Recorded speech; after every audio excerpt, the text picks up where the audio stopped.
evening, everyone. Good evening. Welcome to the EDP 365. And before we begin this evening, I do have to read to you this content warning. EDP 365 covers topics with explicit and strong language and is intended for mature audiences only. Mature audiences. Topics may be sensitive to some, and everyday people may not agree with the views expressed on this discussion, but please keep in mind, we're giving you the point of view of everyday people with everyday situations. And EDP 365 is not afraid to go there. All right, y'all. Y'all should already know. We're not. Yeah, especially tonight because we got a really great topic. So, for those of you who don't know me, let me go back. Well, welcome to EDP 365. For those of you who don't know me, my name is Les. And my name is Chris Styles, and we're Everyday People 365 on Facebook Live. Live. Oh, Live. Live for you now. All right, Chris Styles, how was your day? What's up? I had an amazing day today. No complaints. Yeah, you gotta think of that. Had a good day, Today was a good day. Ice Cube, baby. Today was a good day. That's what I can tell you. So hey to everybody who's looking. Hey. All right, so What's that, y'all? Before we really get into anything, I have to do this. So last week, y'all, I believe in acknowledging people for things, and last week, y'all, I did not acknowledge my good friend's birthday. Chris's birthday was on the 29th of this month. Facts. And the 30th, I was like, oh, damn. I did not tell him happy birthday. I didn't mention it on the show. Nothing. Well, So, I went out and got my friend. Oh, yo. So, look, y'all. Let me tell y'all what I did. So, I had to bring this. I'm at Chris's house, so of course I had to bring this in. Couldn't hide it anywhere. So, I'm like, oh, my gosh, Chris, I cannot believe this. I walked out of my house, and there was a gift for me. I have a secret admirer. He was like, what? He really wasn't paying me any attention, but he didn't really care. So, I was listening. I was listening. I'm a friend. I was like, oh, that's what's up. So that's for you. Wow. I want you to open it right now. Yo, I love this. Yo, can y'all see the colors of this joint right here? I love the bag, yo, for real. Open your gift. Let me see what we got here. And see, if he doesn't like it, I can actually see his response on camera when I do the rewind. Let me turn my face this way then.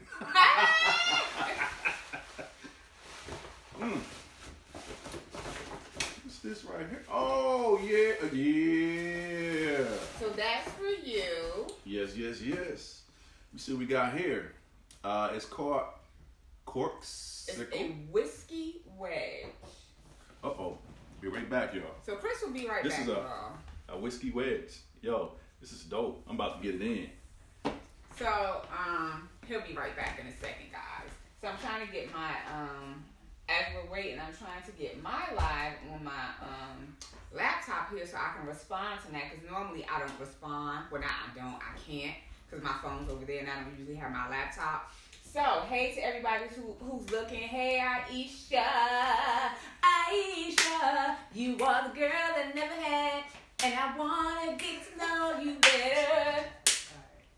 Aisha. Okay, so that's Aisha. What's going on, Blunt? What's going on? Mr. Leroy. Every time, my name is Leroy.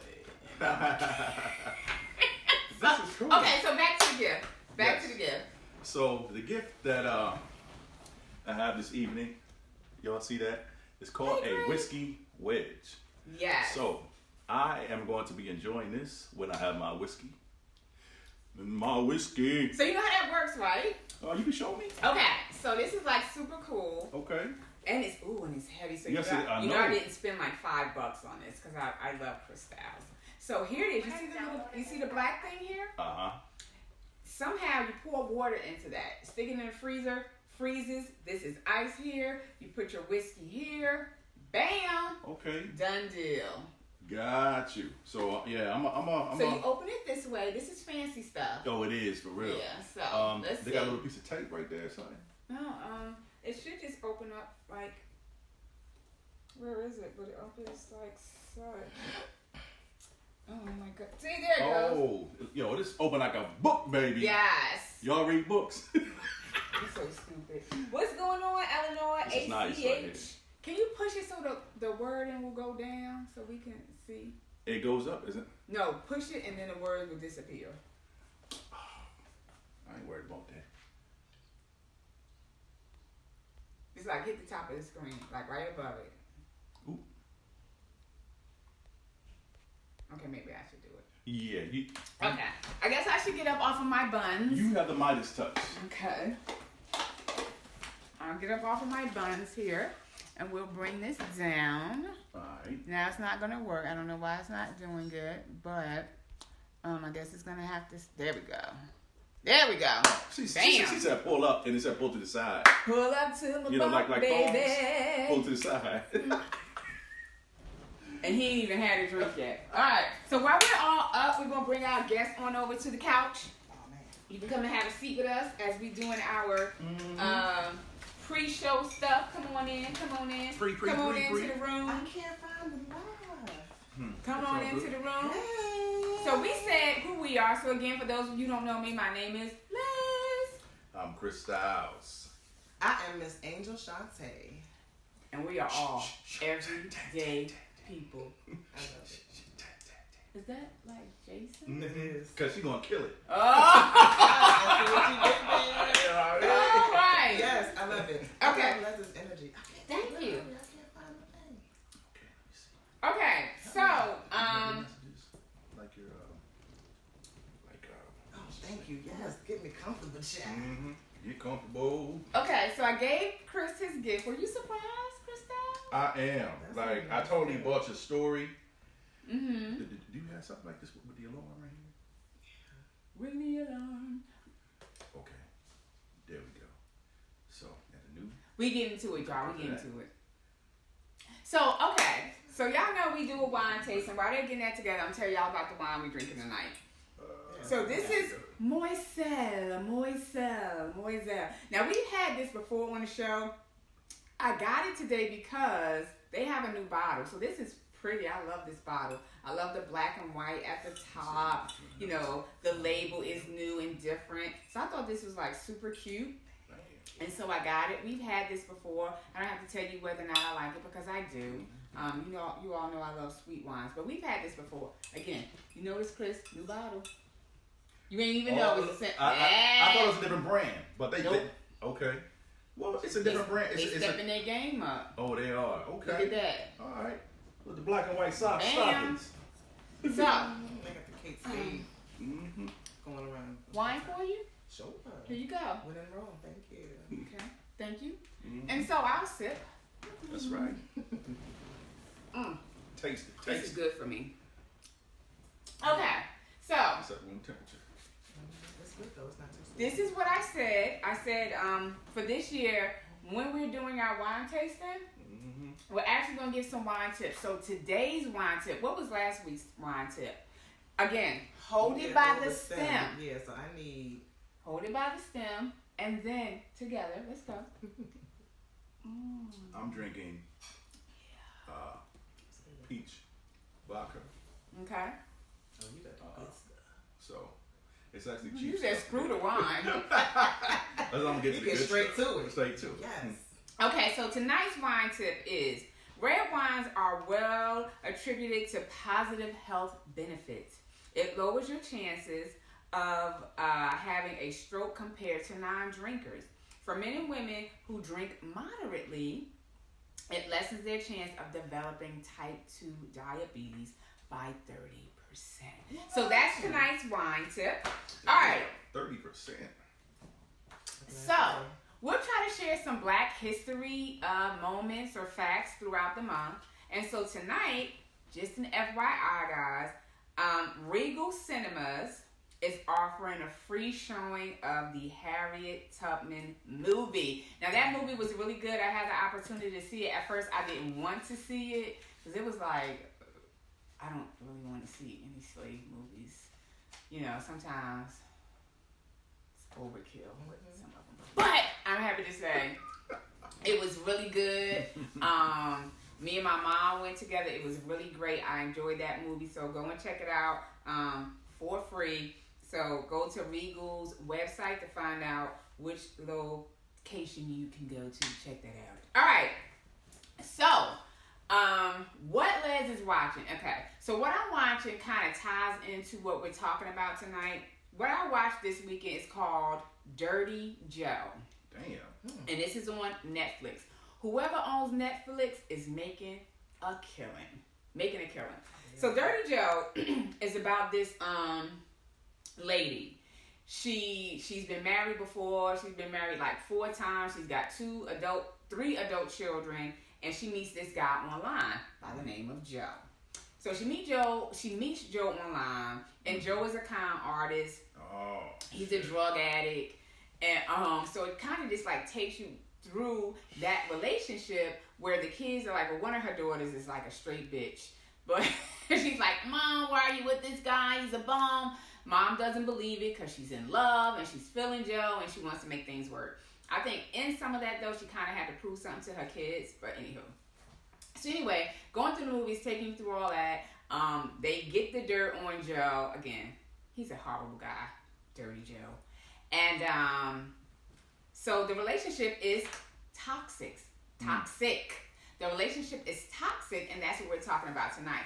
So, like I said, in this story, it shows you what he's done to other women, how he's using her and things like that. Again, perfect example of a toxic what, guys? Relationships. Right. So, check that out on Netflix. I think it's only 1 season. It's based on a true story.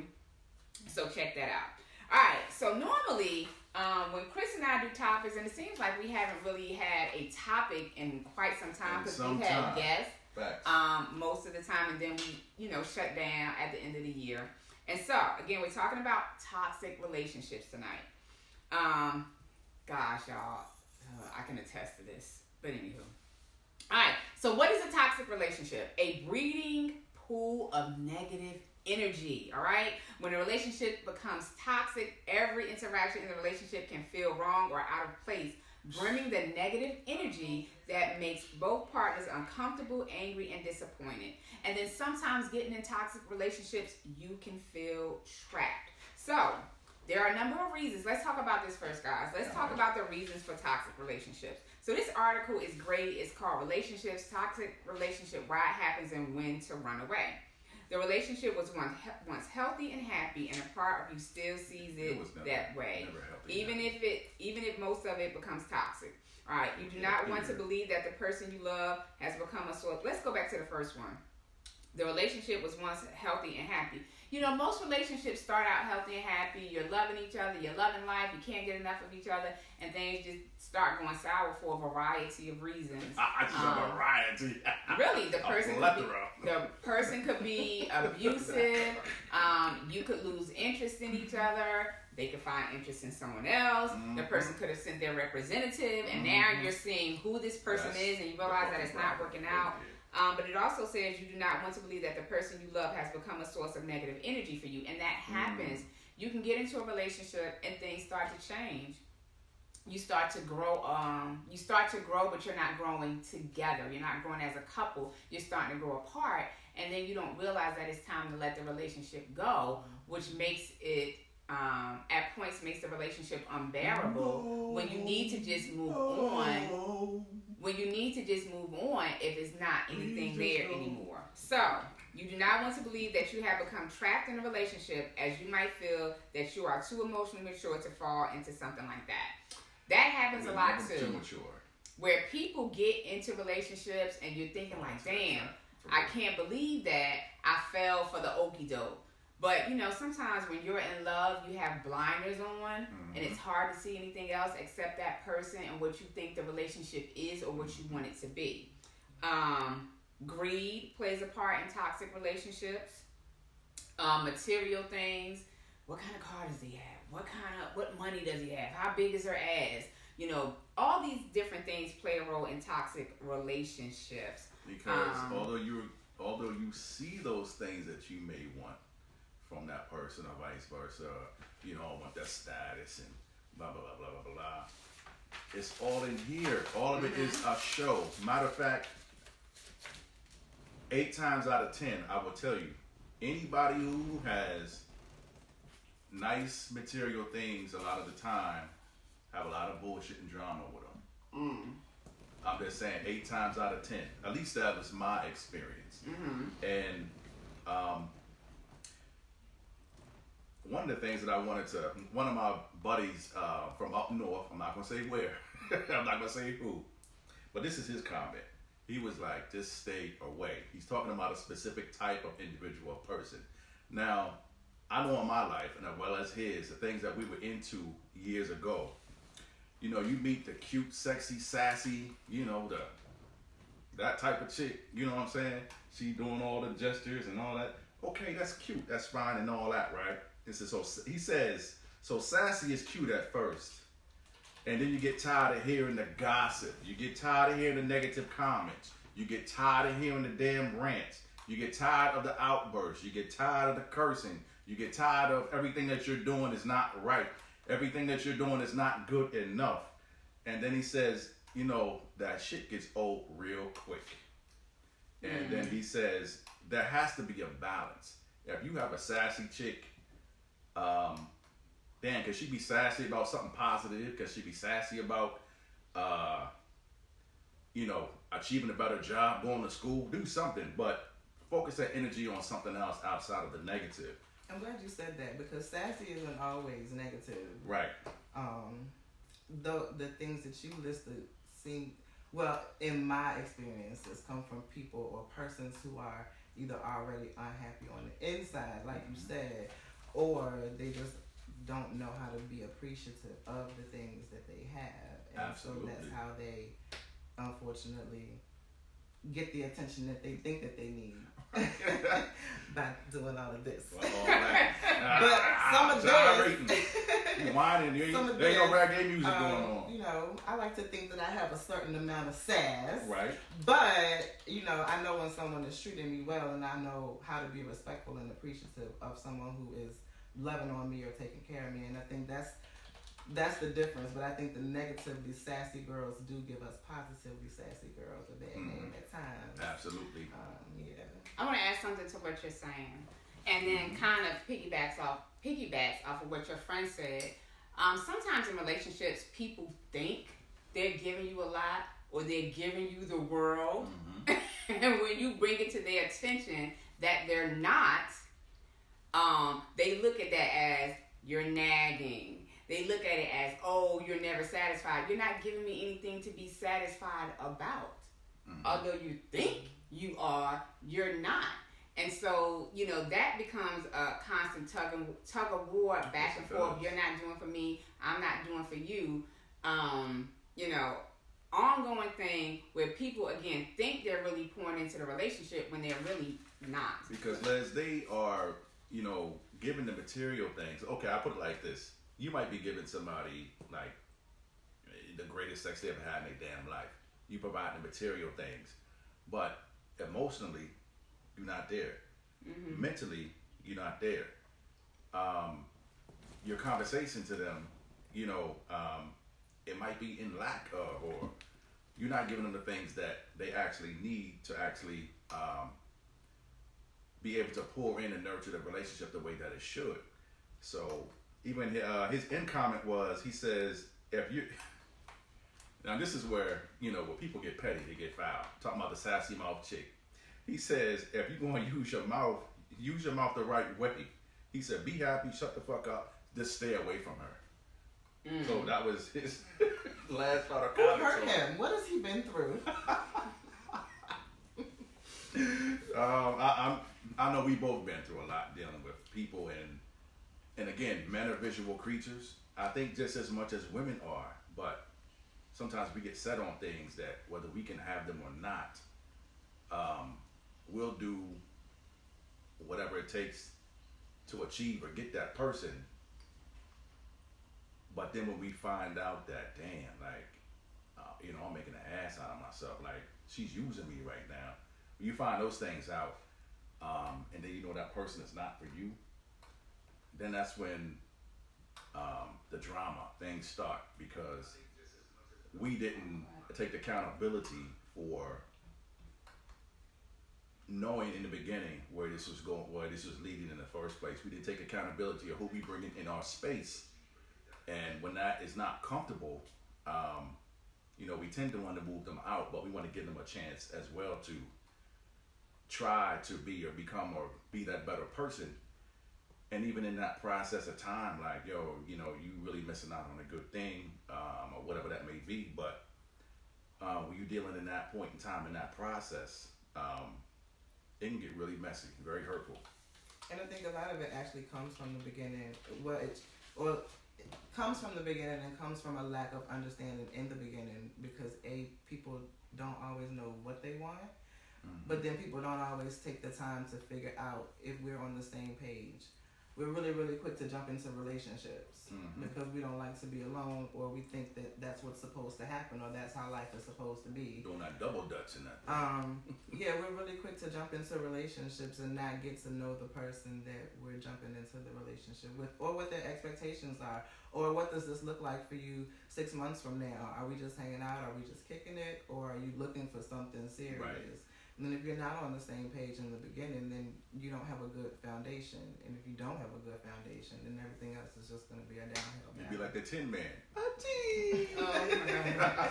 All right. So these are signs that you're in a toxic relationship: insecurity, jealousy, negativity, power abuse, distrust, demeaning attitudes, unnecessary comments, selfishness, demandingness, excessive criticism, self-centeredness.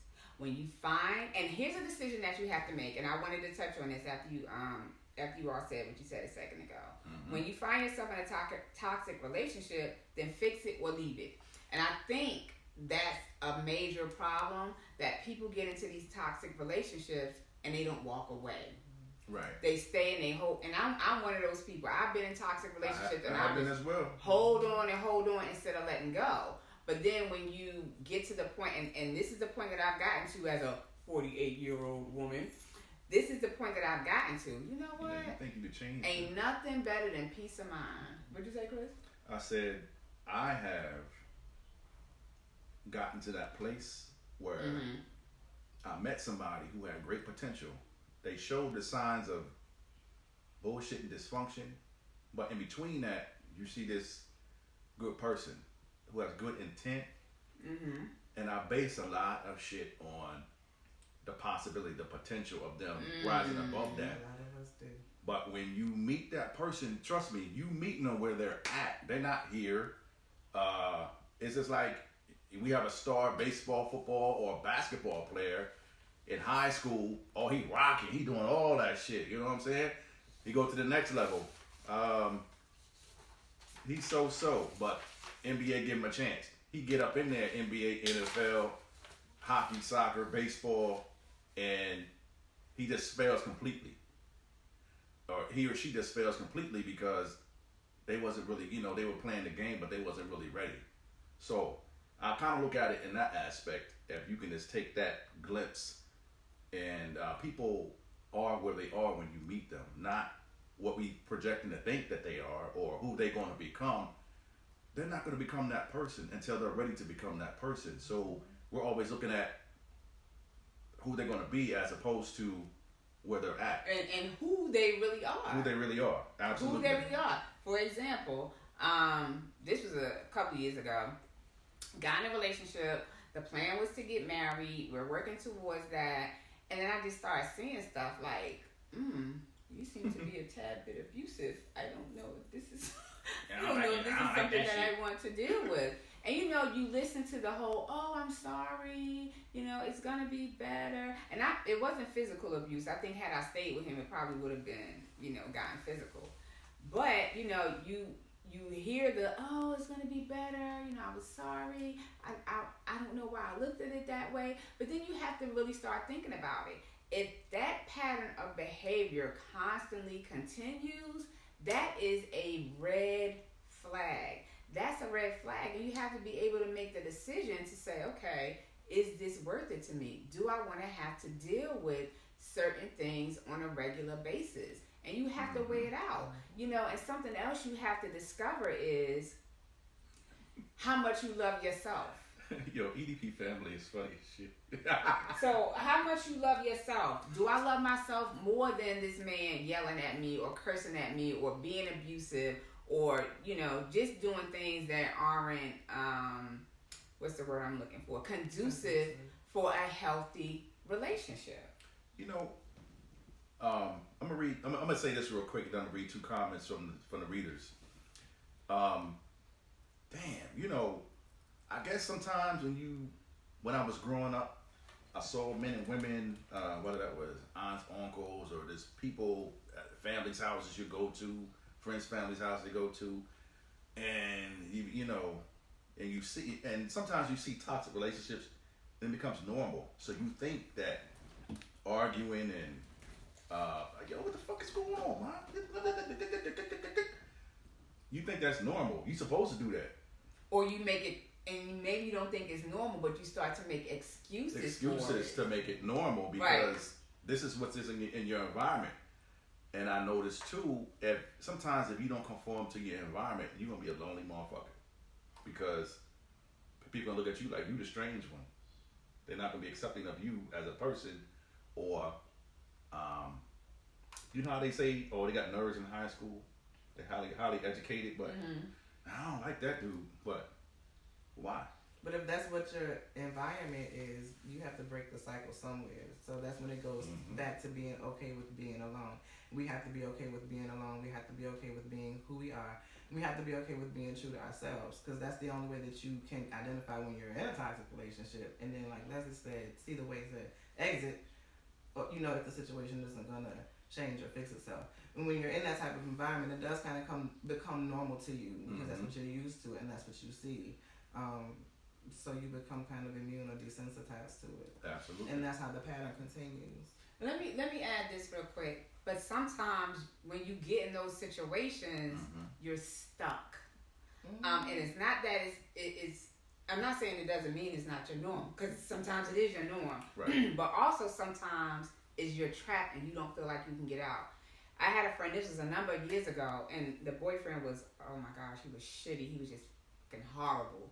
And so you could just, the disrespect was just unbelievable.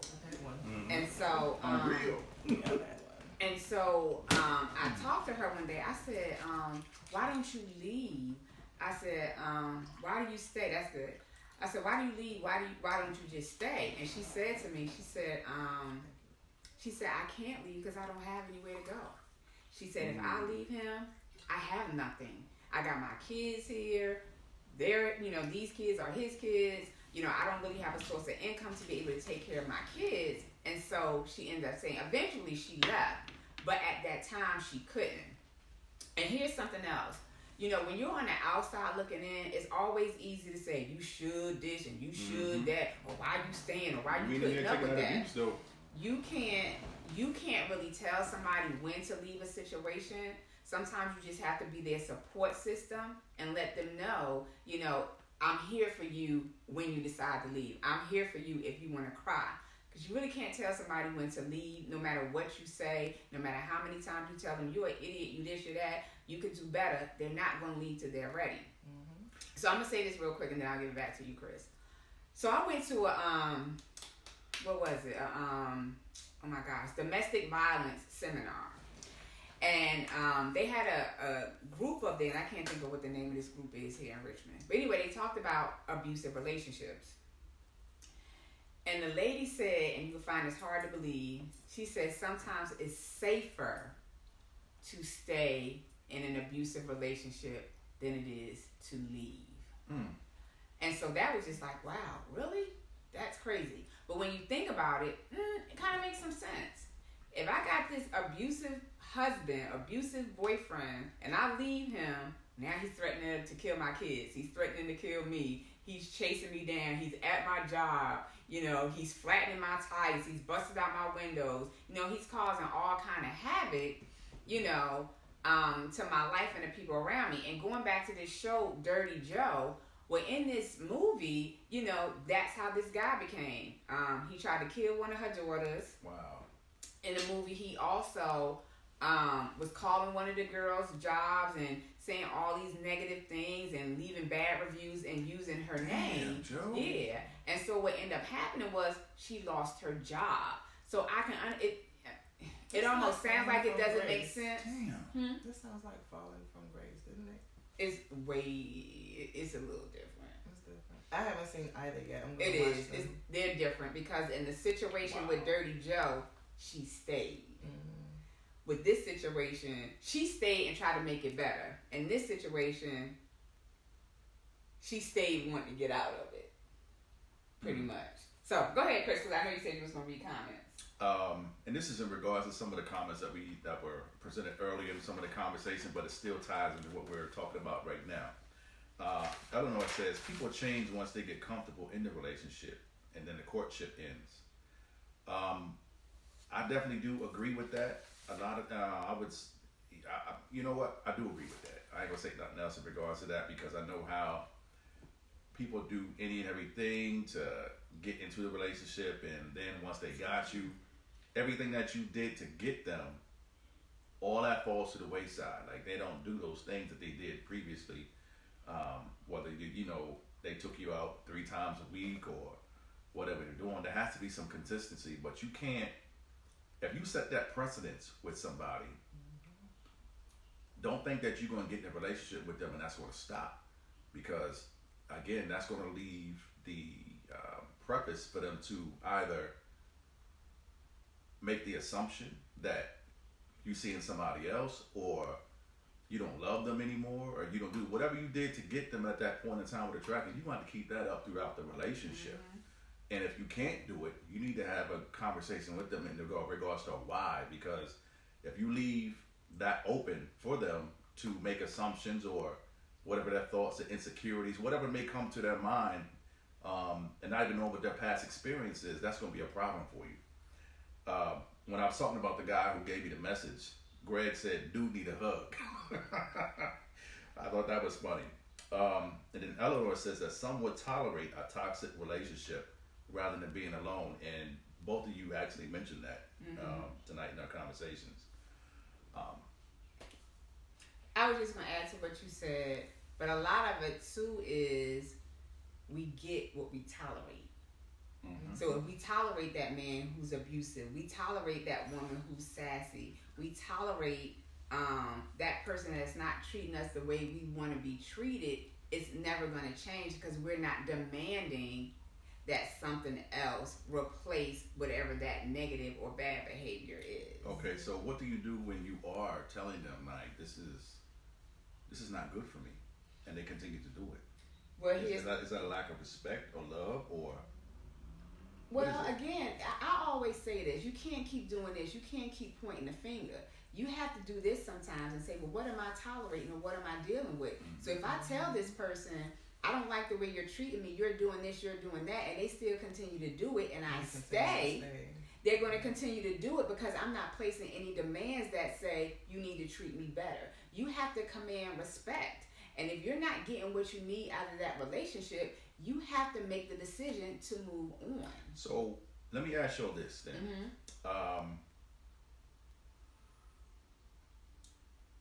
I have been in some relationships where the woman has said after the fact that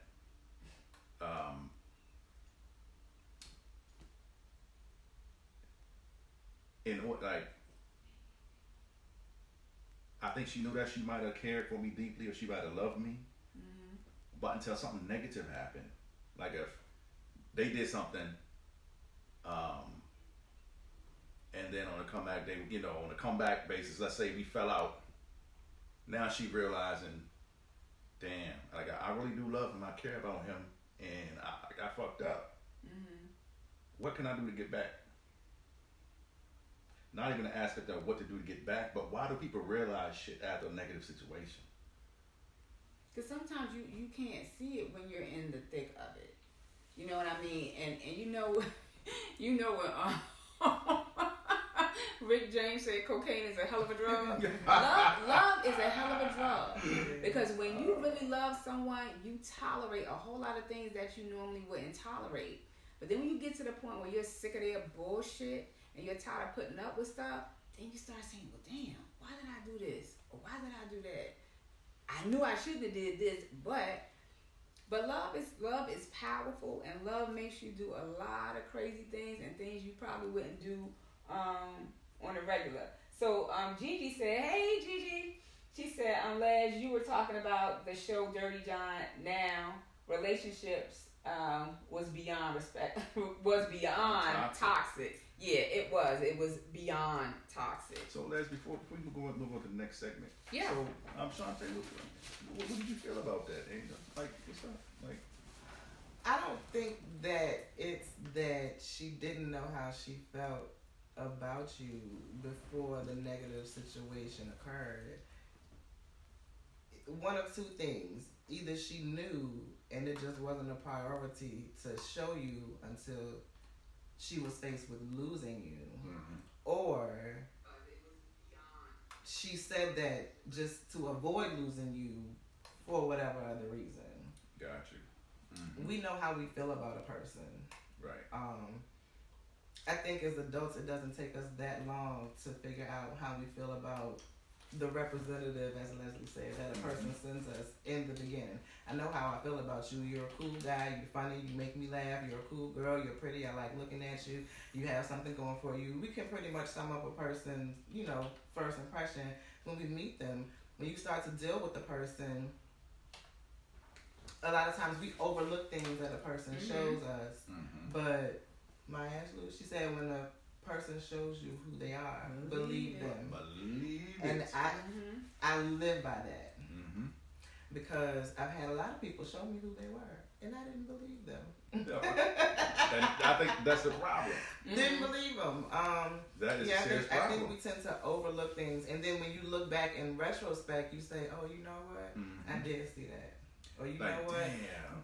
This did happen, and I should have read more into it then. I should have ran away when I had a chance. Mm-hmm. And we you don't know do what? that. We don't have to go in this direction, but a toxic relationship is not always between a man and a woman, and Right. not always an intimate relationship. So I'm going to use me and Andrew as the example. So let's say, for instance, we're best friends, and we're like sisters, Mm-hmm. but every time Andrew turns around, I'm always getting money from her, never paying her back. I'm abusing the friendship. Every time we plan something, I say no, I'm not going, or yes, I'm going. I never show up. And so toxic relationships comes in different forms. Les, Yep. I agree with you like 10,000%. Mm-hmm. Now, it's different. Well, I'm gonna go. Well, I'm gonna go into what I'm gonna say. Then I'm gonna tell you something else in the end. Mm-hmm. Now, I've had people that I've been friends with since childhood. I poured into them. If they needed something, if I had it, I even put myself in the detrimental situation where I can't pay my rent or do some shit to make sure they alright. But for me to go back and ask them or to reciprocate the same thing, I would never get that back in return. Mm-hmm. So it took me until I was a little bit older to see, like, damn, like, this motherfucker, I might as well put him on my insurance policies and everything else, because motherfuckers is, they benefiting they the benefactor of this relationship. Exactly. And it's sometimes it's one relationship that you have to end, but when you cut that shit, sometimes you be like, when you say no, then you really see that real person come out. Like, they wasn't your People friend. don't like no. They don't like no. Mm-hmm. But I'm like, you got to do X, Y, and Z. You got to handle it on your own, homeboy, homegirl. Mm-hmm. So look, like I said, I found this really great article, and it's packed with so much information. I'm sharing 10 top signs of a toxic relationship. She said 10, not 1. 10. Mutual avoidance. All right? You think of any reason to avoid each other, you sigh in relief when your partner has to go out of town for a few days. I can remember being in a relationship, and anyone y'all want to add to, just jump in. But I can remember being in a relationship, and when I would come home and I didn't see his car, It was happy. I had a party inside. She was like, yeah. I had a glass of wine before I walked in the house with no wine. All right. Continuous self-betrayal. You have opinions and likes and dislikes, but you find yourself constantly doing something other than what you feel is right just to please your partner. You said yes. Tell me, give me an example of something. Tell me something. What's going on? Oh, we have all been there. I'm sure we have all been there. But we look, some of us, not all of us, but you get to a point where, you know, you lose yourself because you're focused on the other person and what they want and what they need, and for whatever reason, probably not on purpose, but you just start focusing so much on what they want that you forget about what you want and what you like. And that's one of the reasons why whether it's any relationship I got into, I made it known. Have your own friends. Have the things that you like to do, because being as who I am and what I'm trying to accomplish, I'm not going to always be in your space. And vice versa. You know, I have my friends, I got things that I like to do things that make you happy.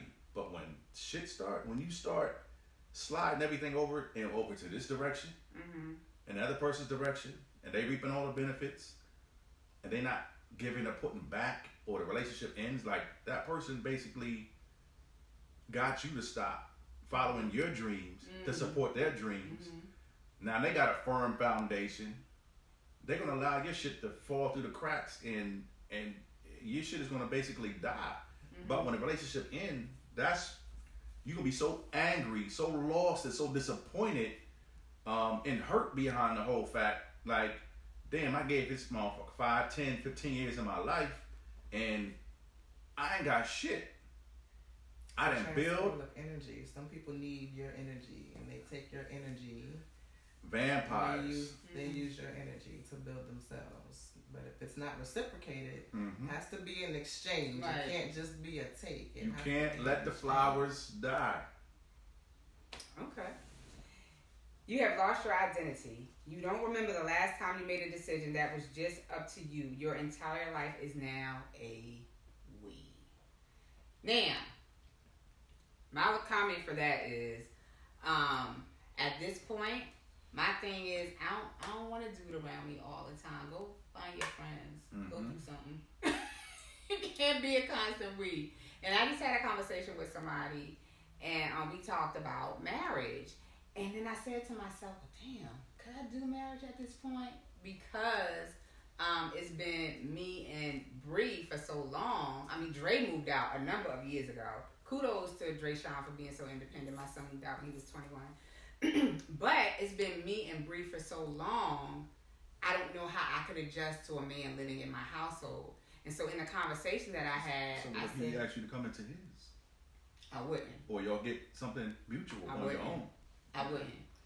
Only because, and I know this sounds crazy, my daughter is 20 years old. It ain't crazy. But Bree's in college. When Bree comes home from college, I want Bree to be in her own house. Granted, Bree's dad lives in Richmond. Bree is over there all the time, but Bree wants to come home to her own bed, to her own space. And so I don't want to move in with a man and now he's got to figure out how he fits Bree into his life, how he fits Bree into his household.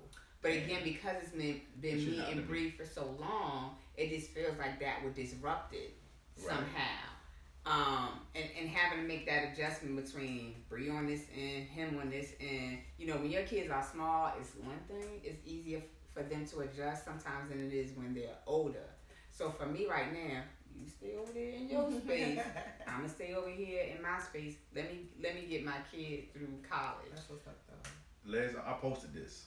I said what she's explaining happened to me, even though me and my significant other at the time talked about the whole damn situation.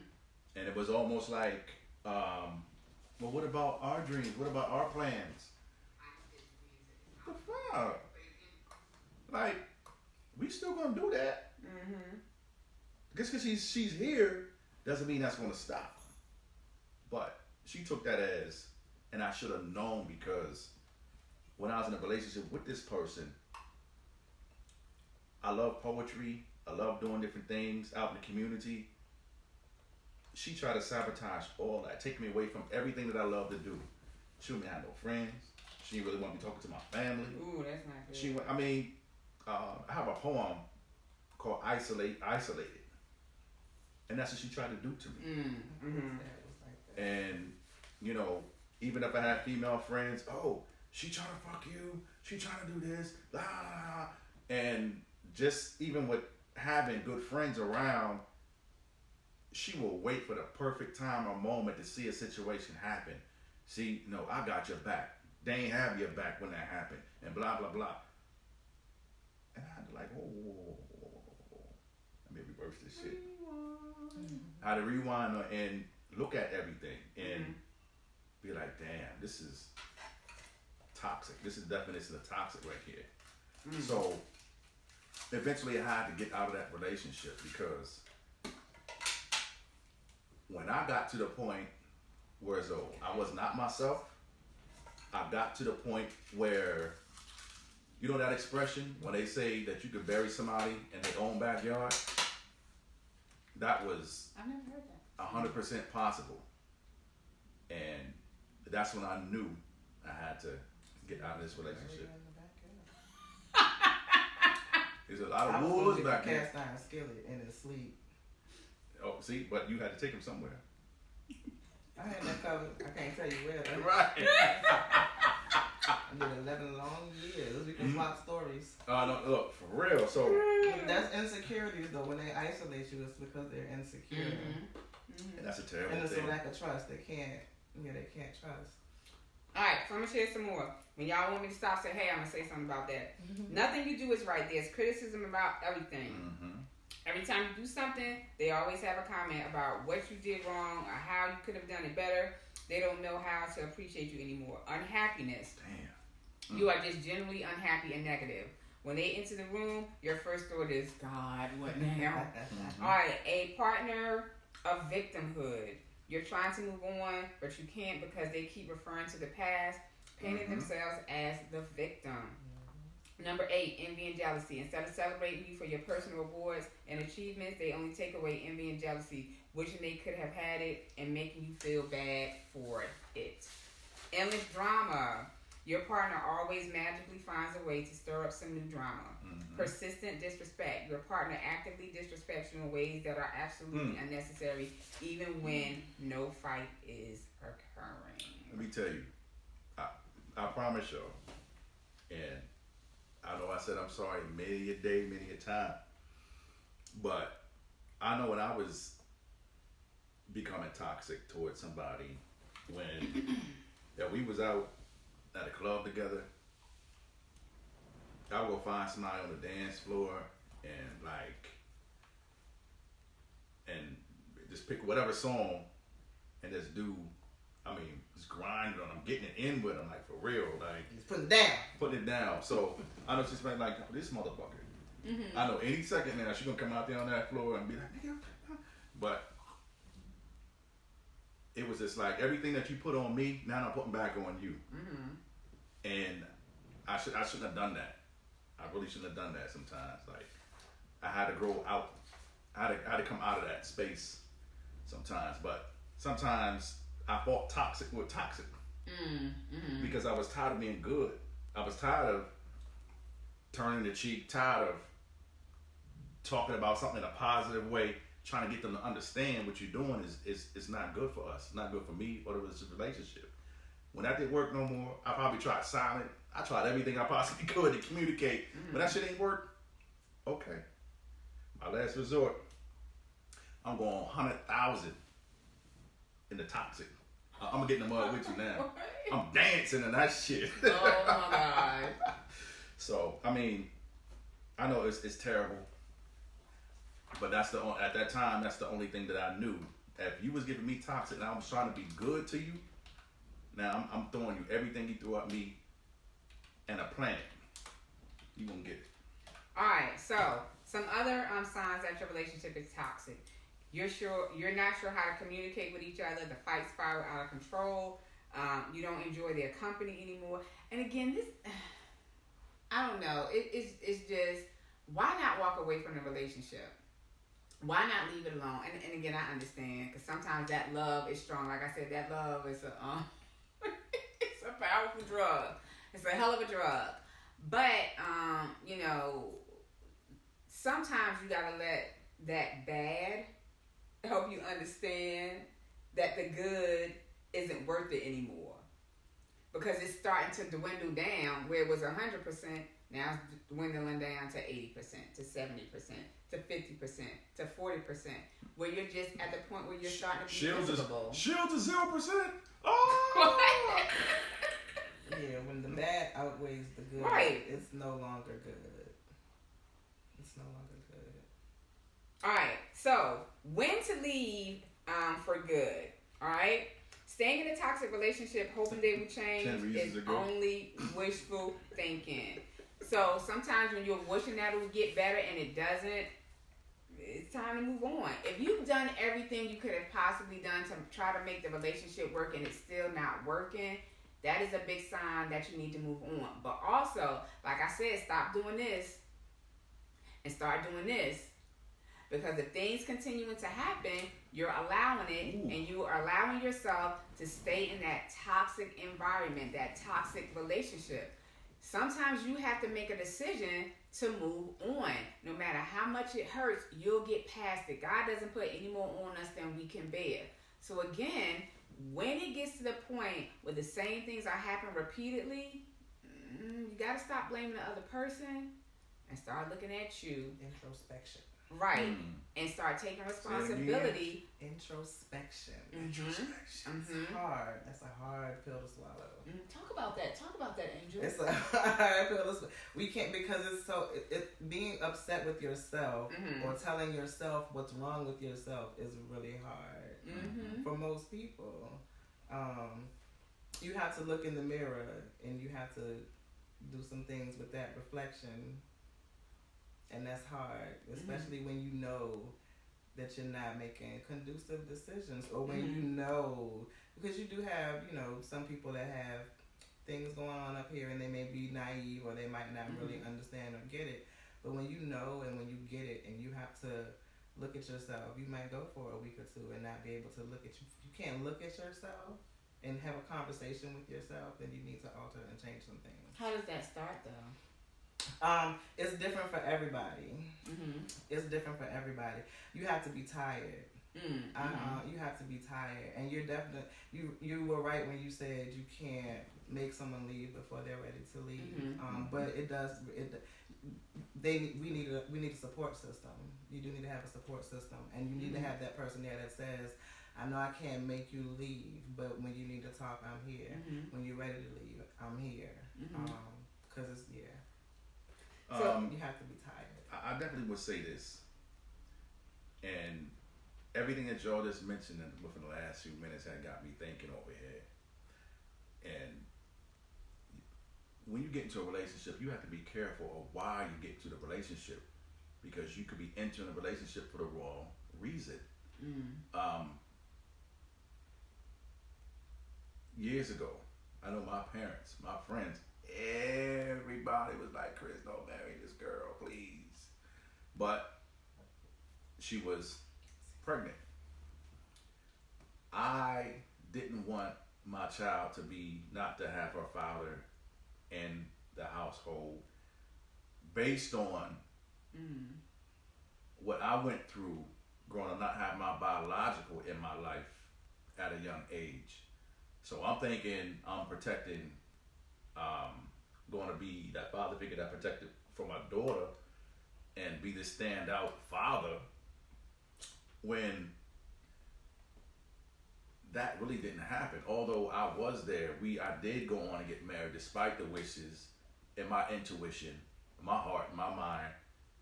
Everything was just saying, bruh, Nick, don't do it.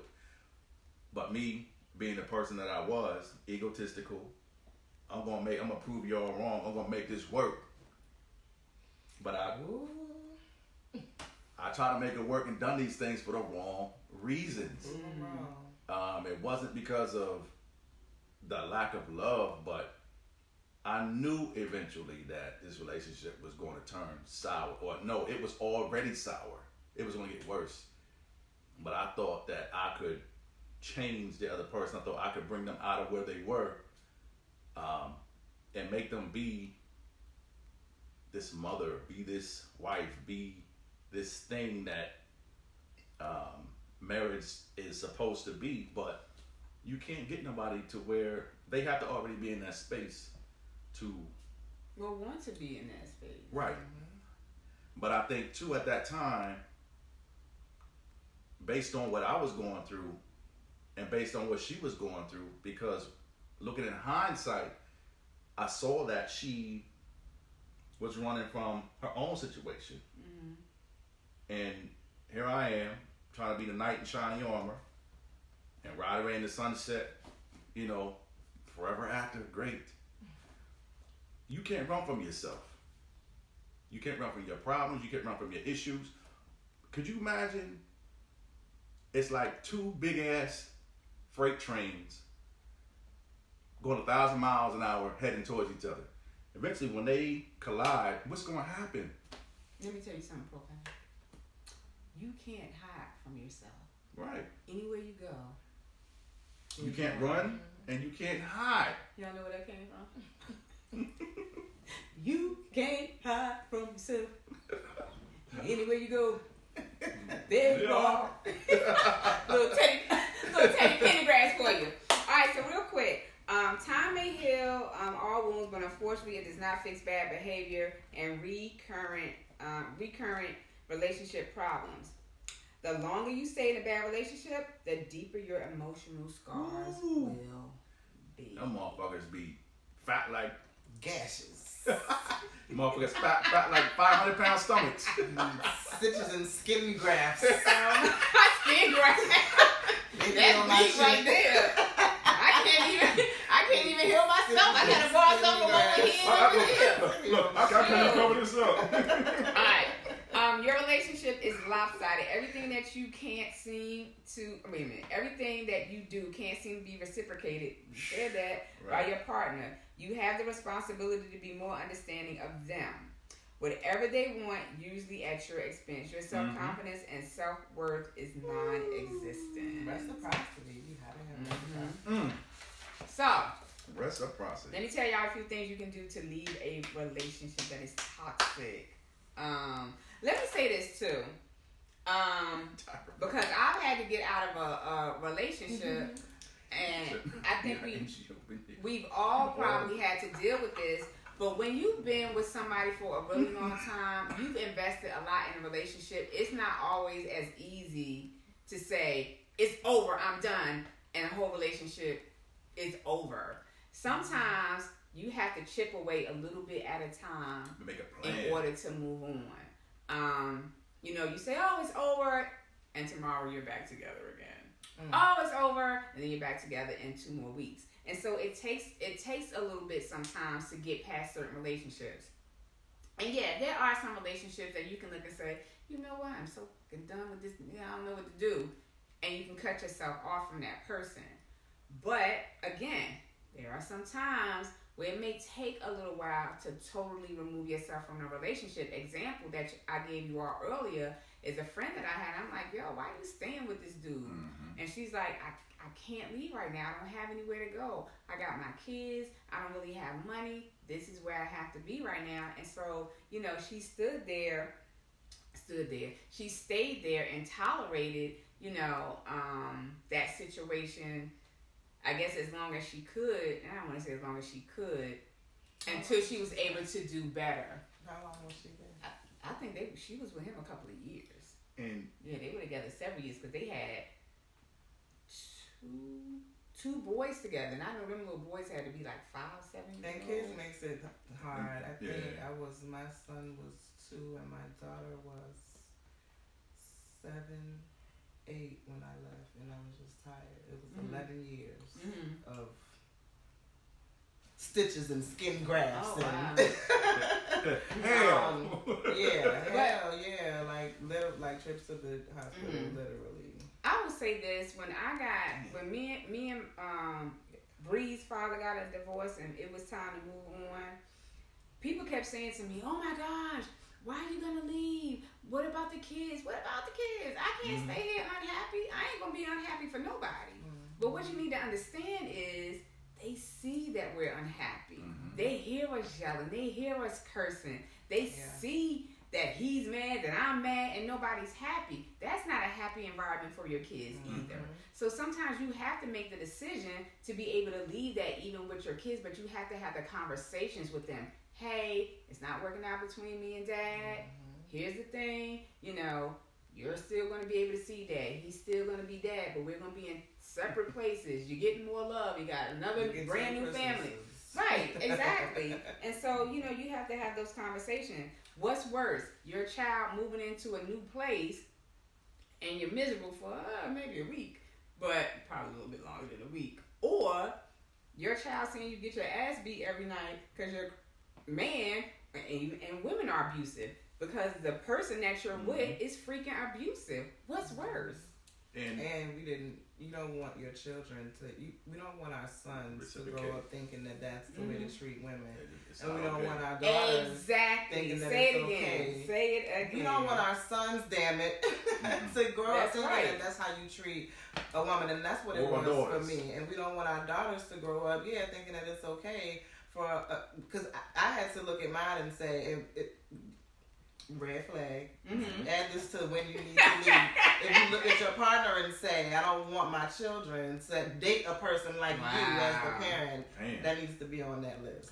So, like, we don't want them to think that that's okay behavior. So. And I think two things, too, in addition to all the great things y'all said in reference to that, is you have to allow yourself enough time. And you have to give your children enough time to detox from that relationship or what you had, or maybe one of them, or your kids might have had a great bond with them, and they're not seeing what you're going through, what you're seeing, because they having such a good time, or he or she is manipulative, and he's buying them stuff, taking a place, doing all this stuff, but he's treating you like shit. So, you have to give your children enough time to detox and get through if you're leaving a relationship. Or it's going to carry on to the next, because now all that you are aware of what you're going through, I like to call it deference, or transference. Sometimes we transfer that energy. We transfer what we went through with somebody. If you get with somebody too soon, now you're the one who's overly critical of the other person, and whatever's going on in here is going to come out on them.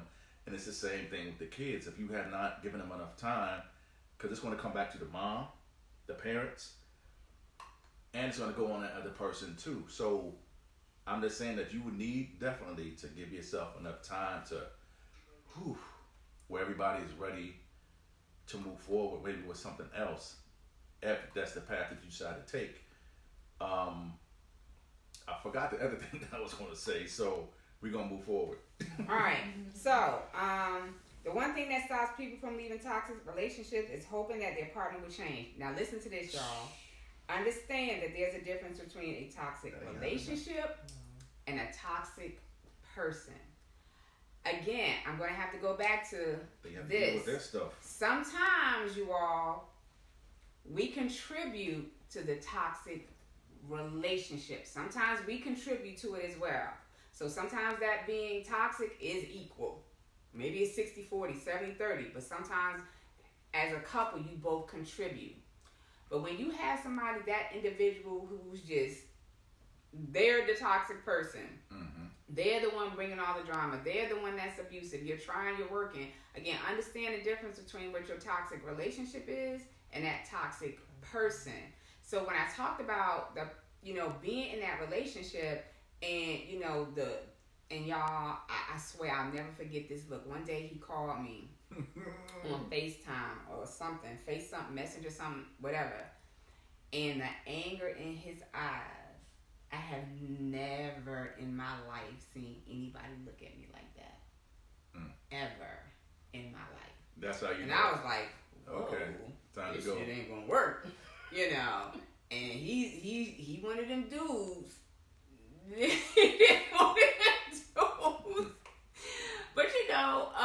But those behaviors were toxic. That anger, that yelling, that wanting explanation. Understand the difference between your toxic relationship and a toxic person that you're involved with. If the toxicity It is Toxicity. toxicity. There we go. I can't even talk. Toxicity stems from one person alone. Then the change has to come from them. Unfortunately, toxic people rarely see their murk of anger and viciousness, which is why they end up taking down others with them.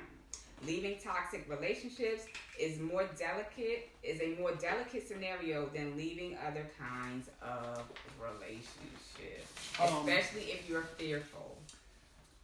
Les, I was going to say that toxicity. I like that word. Yeah, I like that too. I like that word. I just think that a lot of our problem is we don't think shit is as bad as it actually is. Mm-hmm. That's true. And I don't know if it's because we in it, or we trying to observe from a different place, or we just trying to make a situation work. And sometimes we just, I know you mentioned about being stuck or staying stuck. And maybe sometimes, we feel we the optimist that, and we can change this and we can lay hands on it and we can just change them. Or you think that what you have is strong enough for that person to change, for the situation to change. And it never was in the beginning. Because all of the toxicity. All right, so if you get to the point where you want to leave and money may be an issue. There's some other things that may be hindering you from leaving.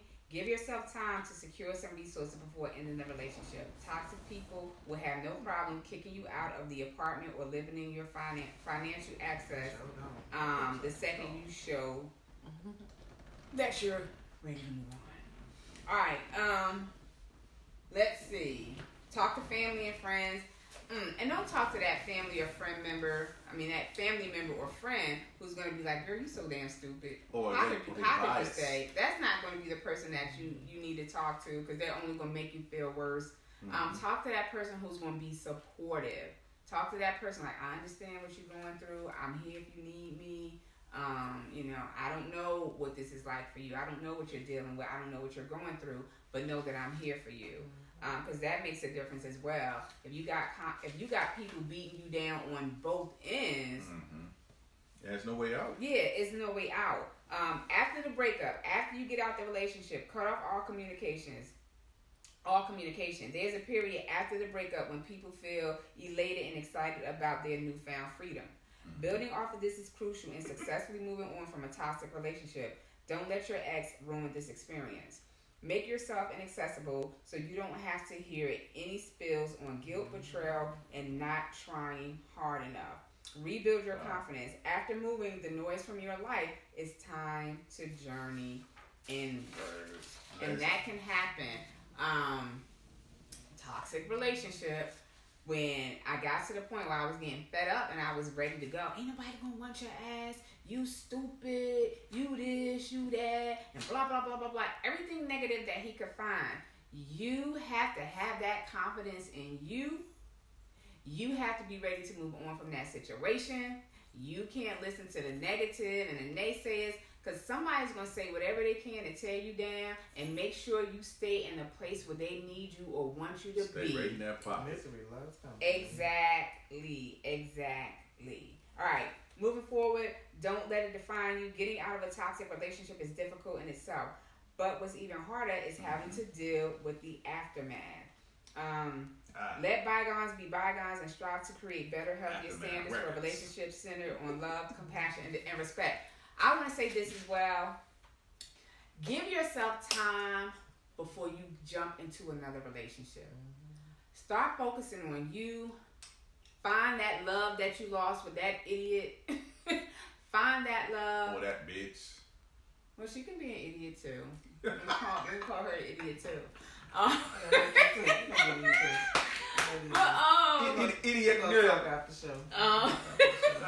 But a B-top. So like I said, give yourself time to heal, because when you jump into another relationship and you haven't healed from the other relationship, You haven't allowed yourself to grow. You haven't allowed yourself to move on. And sometimes it's not even intentional. Sometimes you bring all that old garbage and baggage and insecurities over to the new relationship.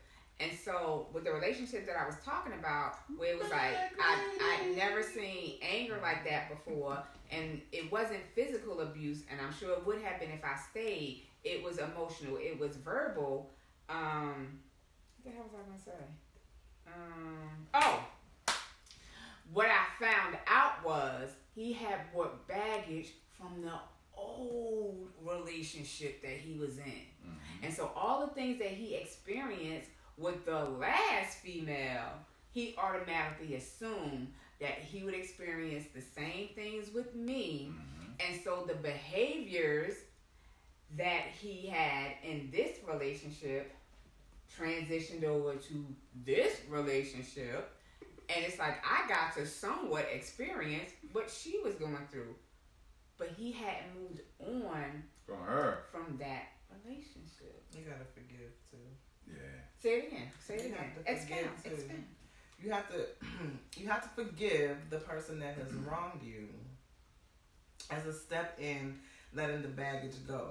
So a lot of times we don't forgive. That's not to say that you forget or allow someone else or that person to continue to do the same thing to you. Mm-hmm. You just have to be able to forgive in order to move past it. Because a lot of times we hold grudges or we, but you know, for a lifetime. That's like, I'm gonna drink this poison, Leslie, because I'm mad at you, but I want this poison that I drink to hurt you. Mm-hmm. That's what you do when you hold a grudge. So you have to let all of that go, the emotional baggage, and you have to forgive that person, whatever that looks like for you, because forgiveness is different for us all. But that's a step that a lot of times we omit in our moving forward. Walking around with that. Because we think that that's damaging that person for whatever, but that person is waking up every day, not losing any sleep, not thinking about us. You're hurting yourself. Yeah. And also, give us ourselves that time. Yeah. It's important to remember that it takes two to tango. And that you might be unknowingly contributing to the toxicity in your relationship. Oh my God. Toxicity. But I promise you, I'll tell y'all this. This is how I know that statement is true. Some people split it like that. This is how I know that statement is true. Is because I've had people just try to start shit and do shit just because of whatever that is and this and that. And I'm just ignoring them. And I'm just like, yo, I really love you. And at a certain point in time, they had nothing to say, nothing to come back to you at because I ain't feeding into your shit at all. But then I realized too, you just have to get out of that relationship because even the more I ignored them or not fed into the stuff that they was talking about, what they was trying to get you to do, then you sleep in separate rooms. Then they be coming in, trying to break into your room at night, or they flat a tire, or they'll text you, or they just do a whole lot of shit to get your attention, bro. And again, you just have to leave that situation. The other thing that I meant to say earlier, and this all ties into everything that we were saying this evening, is sometimes you have to plan. This is a funny little situation. One of my exes, one time I was at the table, and when I came in during the evening or whatever, like I said, I was cordial. We wasn't really on speaking terms, but I spoke. And I go into my bag and I pull out, I pulled out some, I like magazines with cars and apartments and houses. Because I like to see the newest and different things out there, the new, engineering, or how this group did this house and that and the third. Although I was thinking about leaving, it just transpired that she kind of gave me an ultimatum. She was like, "Oh, I see you got the apartment book. Do we need to make some arrangements?" I'm just waiting for you to clap. I was gonna say, do we need to make some arrangements? Maybe with that clap, girl. I said, what are you talking about? She said, oh, I see. Lately, you've been bringing in. So she was like, oh, lately, you've been bringing in these magazines. You're looking at these apartments and these houses lately. Do we need to make some arrangements? I said, where are you going with this? And then I had to tell her, I said, nah, I'm good. I'm not. What are you talking about? I'm not going nowhere. She's like, oh. I said, I've been getting these all the time. So I'm diffusing the whole situation, but at the same time, at that time, I was planning to leave. God did not. Matter of fact, 3 weeks after that situation, I'm saving a little bit of paper here, put a little paper to the side. I was like, I'm getting the fuck out of this situation. So it didn't even last 3 weeks. Valentine's Day was coming, and even after all the shit that we've been through, I still felt that we would spend Valentine's Day together. We didn't have to do, whatever. Whether we was going to talk about the situation, how we was going to move forward, how we was going to build, how we was going to do what. She was going to New York. She was going out of town, supposedly to go see her girlfriend, her best friend, right? All right, go ahead, do that. But while she was away, there was a whole other separate situation going on that actually had me to get up and move that weekend. And when I tell you, some people know what it was, the situation, but I was in the house, I had a bottle of rum. Just drinking the rum, like, yo, this is fucked up, this whole situation. How did I get myself here? I was self-pitying and all types of shit. I heard, just like we sitting up here talking right now, this voice, thundering voice, said, Chris, you get your stuff together and leave. And I'm sitting up here like,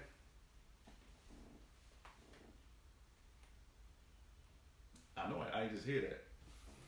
So I go, pour me another drink, sitting there drinking. Chris, get your stuff together and leave. So I'm like, yeah, all right. Something else came through and said, if you don't, when I say something reached down in the middle of my soul, in the middle of my chest, pulled me up off the chair like this. Get your stuff together and leave, or you're gonna wish that you did leave.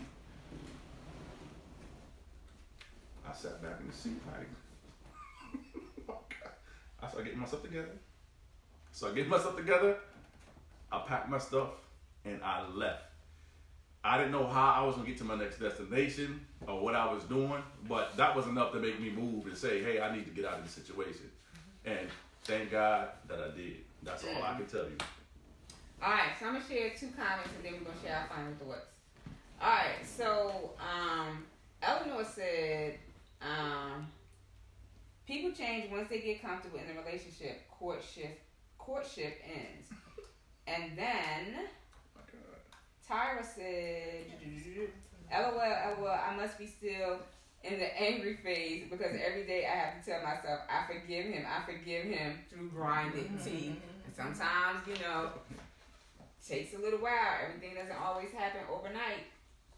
So, what we're going to do is share our final thoughts. And I'll start, and we'll just go down the line here because you're no longer a guest. Sorry, you don't get to go first. your guestship ended last week. All right, so my final thoughts is when you're in a toxic relationship, first of all, recognize the signs of that toxic relationship. Figure out how you're going to deal with it. If you're going to stay, seek counseling. Figure out how you make it work so that you're not constantly at odds with each other. You're not sitting at home depressed. Get some help if you need it.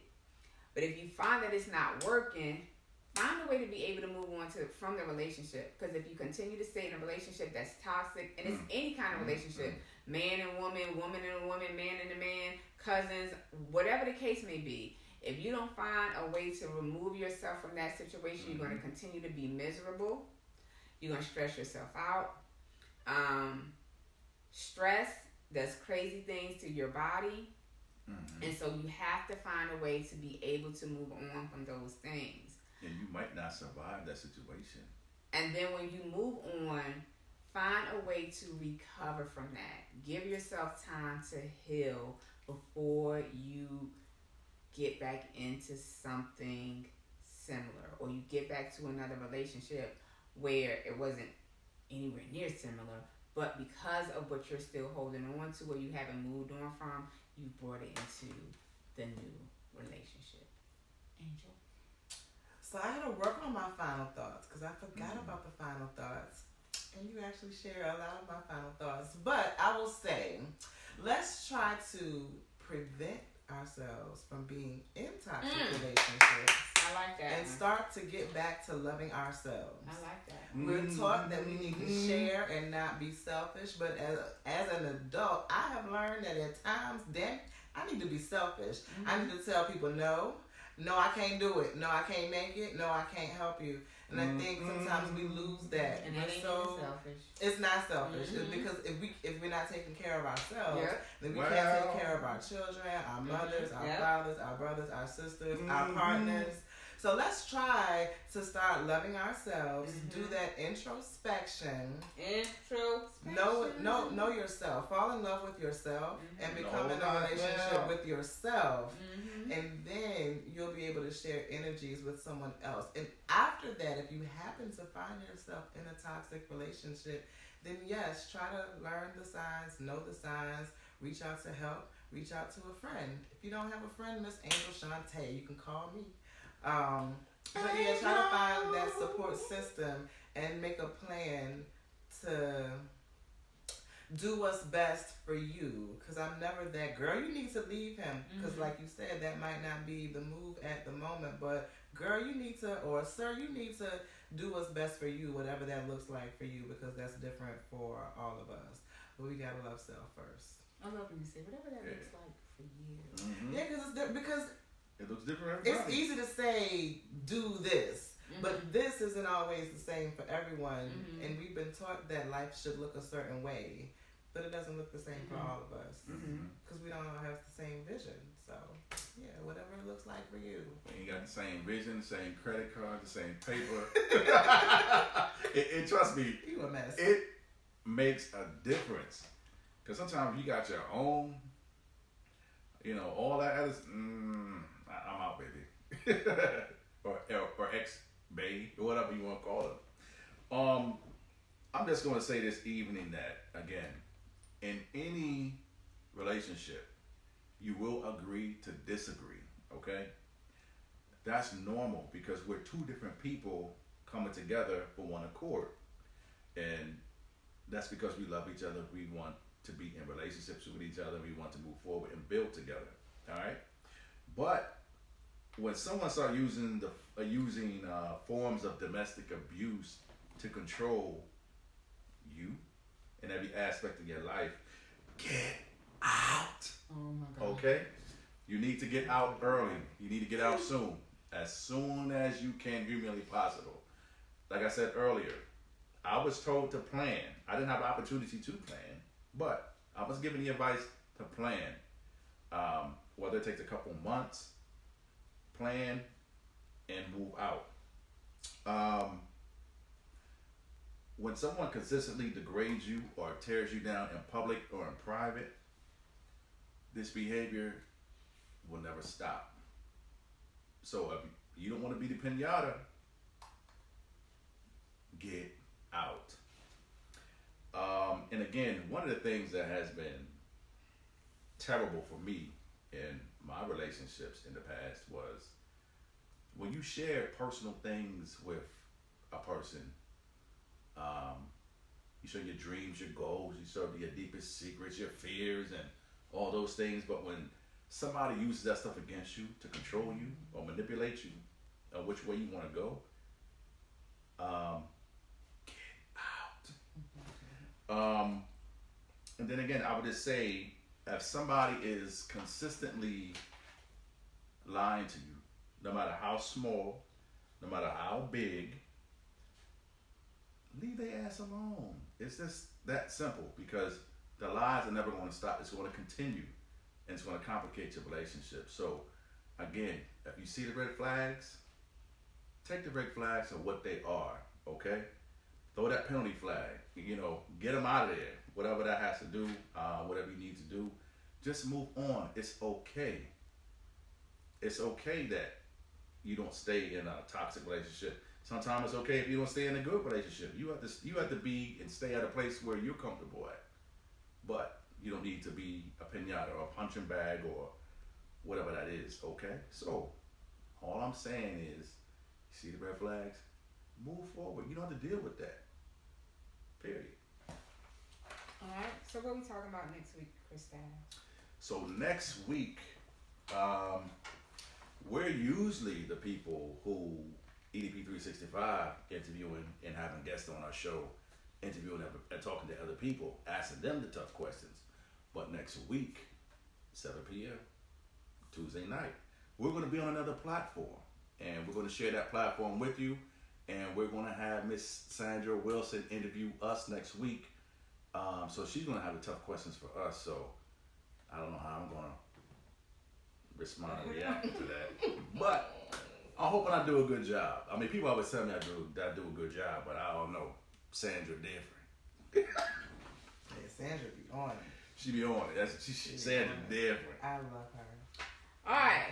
So, post number 2. Don't forget to get a bottle. Spring goes so no one knows. Everyone poops. No one likes to smell it. 15 milliliter bottle, $3.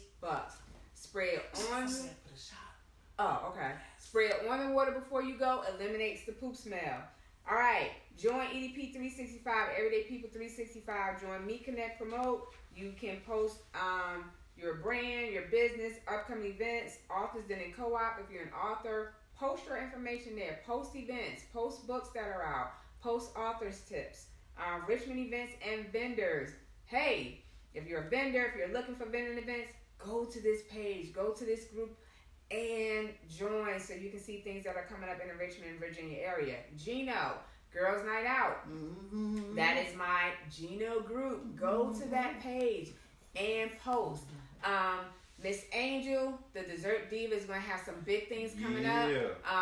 So anything that's connected with Gino, you're going to find information there because she has some great things coming up. We're not going to share everything with you all.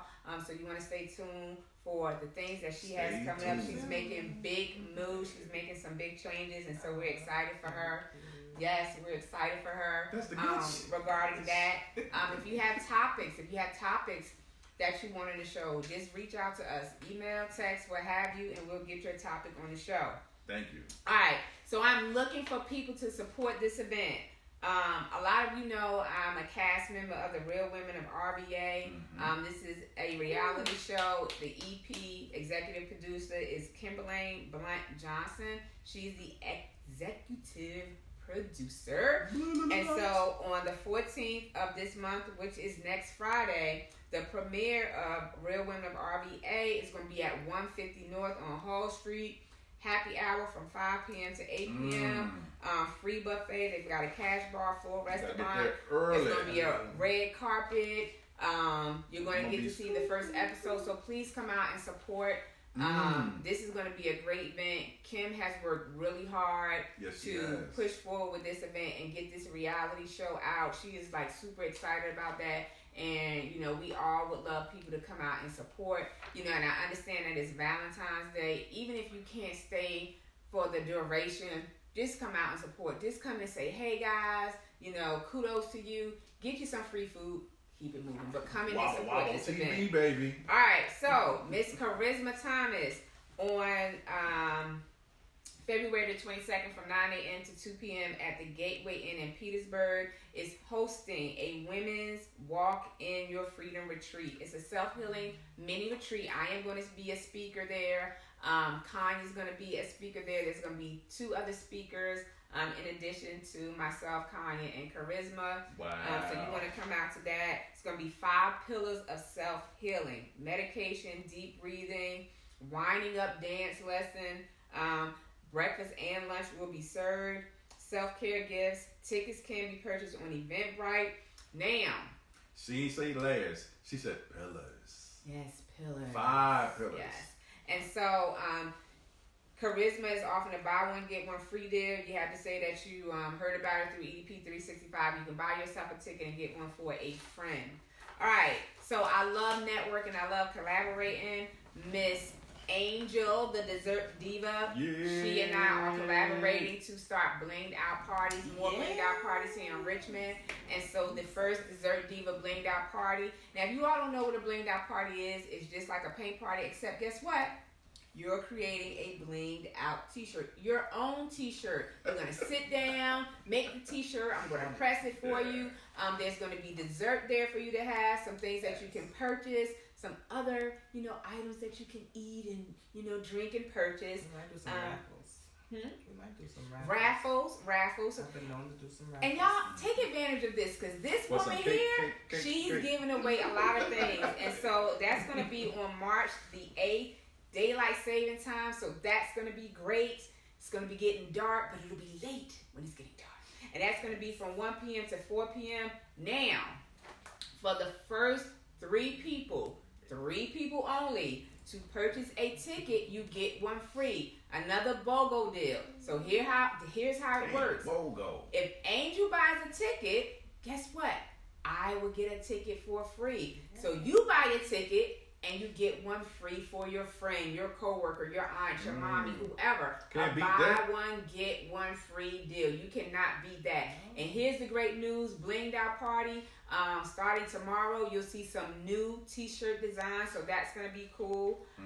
You can call me at 804-424-0337. Again, that's 804-424-0337 for more information and to get your ticket. Do you want to leave your number? You want them to call me? 804-218-5730. If you can't get Les, you can always call me too. And you can reach out to either one of us to figure out how you can come. Now, seats are going to be limited, okay? There's not going to be 8 billion seats. I will say this: you cannot purchase tickets on the day of the event. The last day, to purchase a ticket is going to be February the 22nd. The last day, I believe, is the 22nd or the 29th. I have started posting promos. And so, again, you cannot purchase tickets on the last day of the event. All right, so you can go to blingedoutparty.com/parties with Les. Again, that's blingedoutparty.com/parties.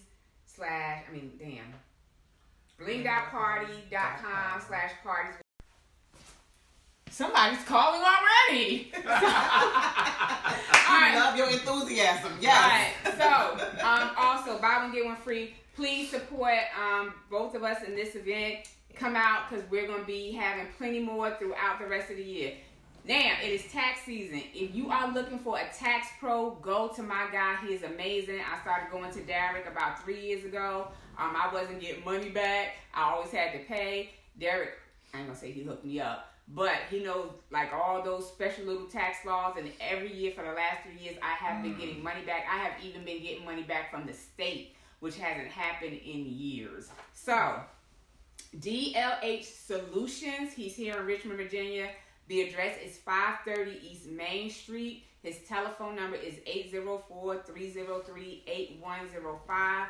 Again, that's 804-303-8105. It's DLHtaxandbooking.com. To go to his website, he has convenient hours, friendly and professional.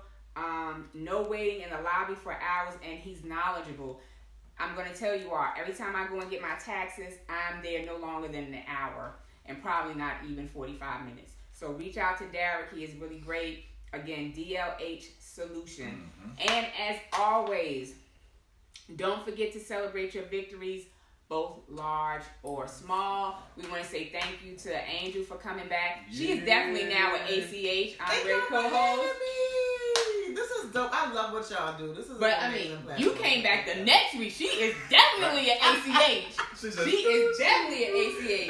So we thank Angel for coming out and hanging out with us tonight.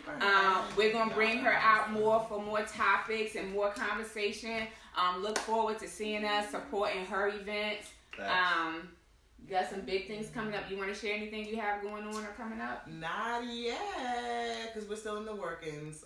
But if you follow the Dessert Diva RBA on everything at .com, Facebook, Instagram, I will be posting soon, within the next few days. I'm working on some different things, trying to give you guys some things outside of the box to do here in the city. So yeah.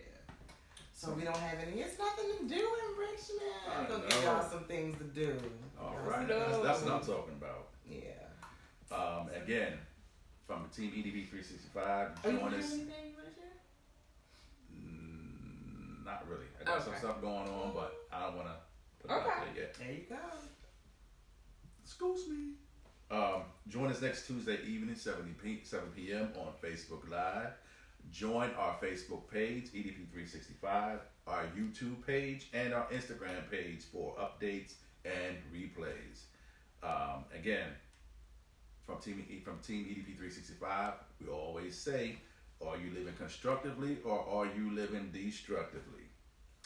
Be aware of everything around you. Stay woke. Keep your eyes open. Facts. Keep your eyes to the skies. The stars tell no lies. And until next week, again, we love you and have a great night. And again,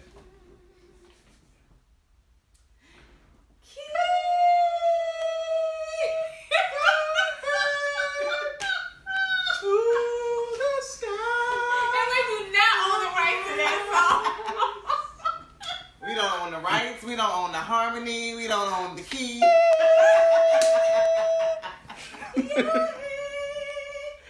Oh, y'all are awesome.